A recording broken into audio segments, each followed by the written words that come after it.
13 মে কিশোর কবি সুকান্ত ভট্টাচার্যের ৭৮তম মৃত্যুবার্ষিকী উপলক্ষে গোপালগঞ্জের কোটালীপাড়া উপজেলার আমতলী ইউনিয়নের উনশিয়া গ্রামে কবির পৈতৃক ভিটায় দিনব্যাপী 13তম সুকান্ত মেলার আয়োজন করে জেলা প্রশাসন।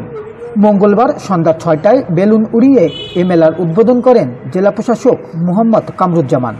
এ মেলা ঘিরে আলোকসজ্জা করা হয় কবির বাড়ি ও আশপাশের এলাকা। কবি ভক্ত, সাংস্কৃতিক প্রেমী আর এলাকাবাসীর পদচারণায় প্রাণবন্ত হয়ে ওঠে কবি সুকান্তের পৈতৃক ভিটা।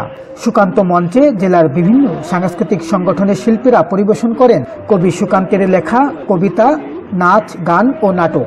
মেলা উপলক্ষে বসে গ্রাম্য মেলা।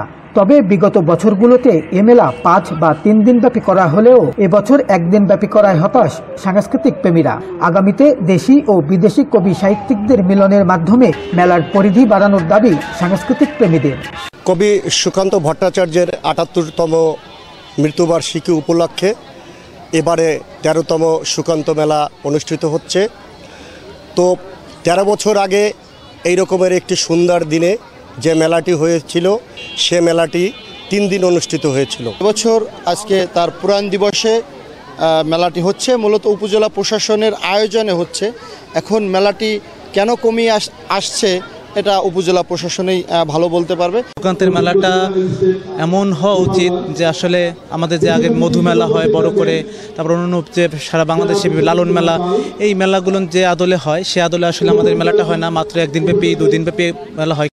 বর্তমান পরিবেশ ও পরিস্থিতির কারণে মেলার পরিধি 1 দিন করা হলেও আগামীতে 5 দিন বা সপ্তাহব্যাপী মেলার আয়োজন করার কথা জানান জেলা প্রশাসক।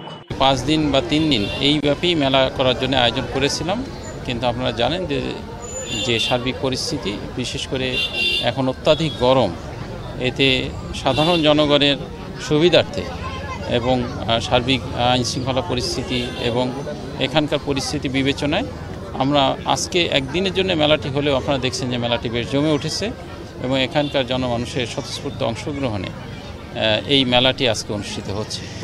এই মেলার আয়োজনের মধ্য দিয়ে কিশোর কবি সুকান্ত ভট্টাচার্যের অসাম্প্রদায়িক চেতনা ছড়িয়ে পড়বে সকলের মাঝে, এমনটি প্রত্যাশা সাংস্কৃতিক প্রেমীদের।